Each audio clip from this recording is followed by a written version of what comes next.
எவ்வளவு வேதனைப்பட்டு எனக்கு அழுகும் போது தண்ணியே வரல. சாந்தி வா தொடச்சுடுறேன். தண்ணி வரல இருந்தா தானே வரும். அடியே என் மேல தப்பு இருந்துச்சுன்னா நீ சொல்லு, நான் திருத்திக்கிறேன். சொல்லு, நான் எங்க ஊர்ல நல்ல பஞ்சாயத்து பேசுறேன். எல்லாரும் மாதிரி நானும் வசதி வாய்ப்பா வாழணும்னு ஆசைப்பட்டேன். சரி, இது தப்பா? தப்பு கிடையாது. 4 பேர் மாதிரி நானும் பணம் சம்பாரிச்சு பேங்க்ல போட்டு வைக்கணும்னு ஆசைப்பட்டேன். இல்ல, எல்லாருக்கும் உள்ள ஆசைதானே. 4 பேர் மாதிரி நானும் மாடி மேல மாடி வச்சு வீடு கட்டணும்னு ஆசைப்பட்டேன். இது தப்பா? எல்லா பேருக்கும் உள்ள ஆசைதாண்டி. நானும் செய்யாத தொழில் இல்ல சாந்தி. என்னடி சொல்ற? ஆப்ப கடையில இருந்து இட்லி கடையில இருந்து டீ கடையில இருந்து பேக்கரி வரைக்கும் வச்சு பார்த்தேன். எல்லாம் படிக்கிறாச்சு, எதுவுமே ஓடல. அப்படியா? கடைசியில மனசு வெறுத்து போய் நம்ம ஒரு ராசி இல்லாத முண்டை உசுரோடு இருக்கக்கூடாது. செத்துற வேண்டியதானே? சொல்றதுலே வழியில இருக்கீங்களா நீங்க எல்லாம்? அப்படி மட்டும் சொல்ல மாட்டேன். அப்ப என்னை கொள்றதுலதான் இல்லடி, அப்படின்னு சொல்லுவாங்க அடுத்தவங்க. ஆனா நீ செய்யக்கூடாதுங்கிறதா சொன்னேன். நானும் மருந்து குடிச்சிட்டு செத்தரலான்னு தான் முடிவு பண்ணேன். மருந்து குடிச்சா ஒம்பட்டிக்கிட்டு வருமே. சீனி போட்டு எப்படி கொள்ளணும் என்னையாண்டி? அப்புறம் நான் யோசிச்சேன், பக்கத்து வீட்டுக்கார பையல கூப்பிட்டு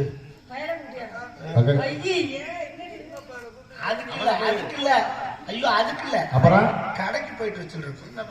500 ரூபாய் கையில கொடுத்து போ தம்பி, போய் ஒரு கிங்கிலீஷ் கோட்டர் வாங்கிட்டு வர. கிங்கிலீஷ் கோட்டர் சரக்கு சாகிறது சாவறான். அது ஒரு மனசுக்குள்ள ஒரு ஆசை. அதை குடிச்சிட்டு செத்தரலாம்ட்டு வாங்கிட்டு சொன்னேன். வாங்கியிருக்கேன். அப்புறம் வாங்கிட்டு எலி மருந்து வாங்கிக்கிறான்னு. கலந்து குடிக்கத்தான். எலி மருந்து 10 ரூபாதான்.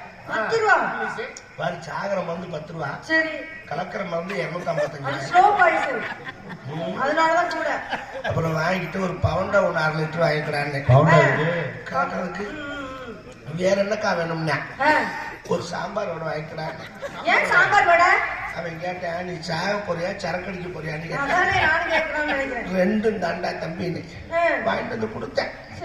கட்டிங்க ஊத்தி பவுண்டவை கலந்து எலி மந்தி உள்ள போட்டு நல்ல விரல விட்டுட்டு ஆட்டின மாதிரி கலக்கணும்ல.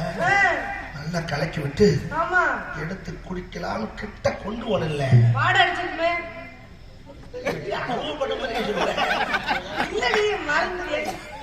மூக்க பிடிச்சு கொண்டு வைக்க பக்கத்து வீட்டுக்கார கையில வந்து தள்ளி விட்டுட்டான். அப்போ நான் சாதனை கிளட்ட முண்டை எதுக்கடி தட்டி விட்டேன்னு அப்ப கிளவி கேட்டா என்னைய மருந்த குடிச்சிட்டு சாகிற அளவுக்கு உனக்கு என்ன பிரச்சனைன்னா இப்பதான் சொன்னேன்.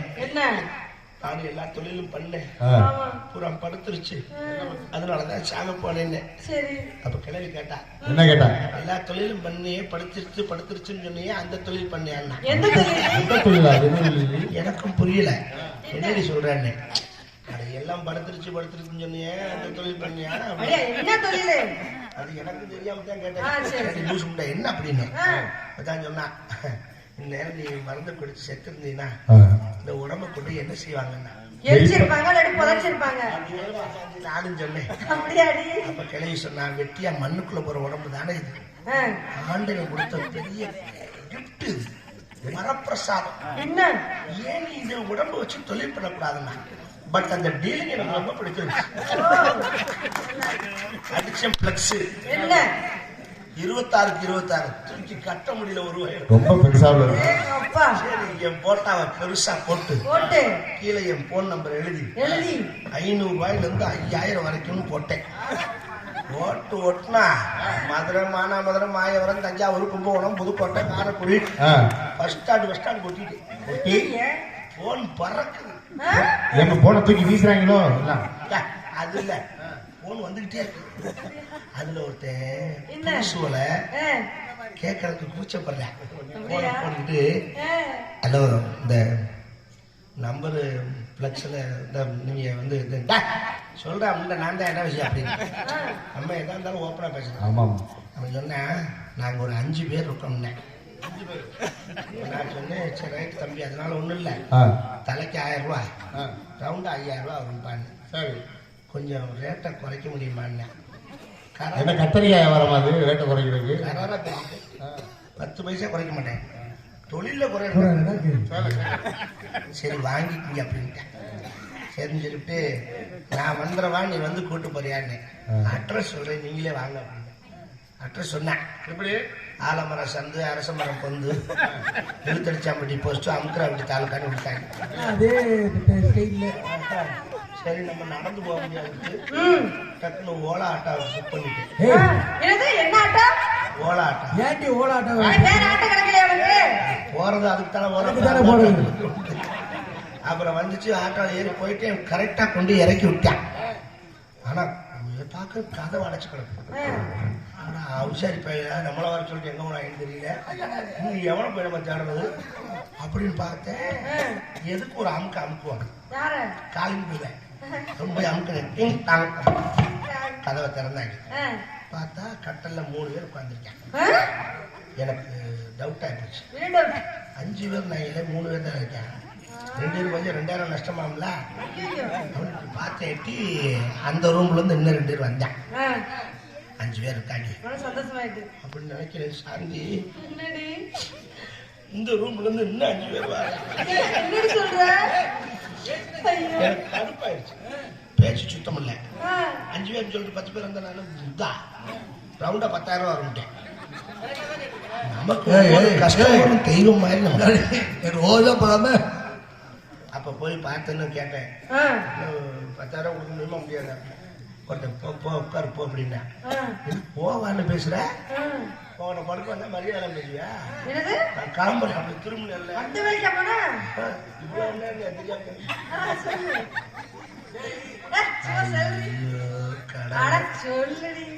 ஒருத்தர் நல்லா வளர்ந்த ஓடி அந்த படான்னு கதவை அடைச்சிட்டேன். பூட்டி சாவியை வெளியே எரிஞ்சிட்டேன். வீட்டுல எல்லாம் சாப்பிட்ட ஒரு அரைச்ச காதோட சப்பு சொல்ற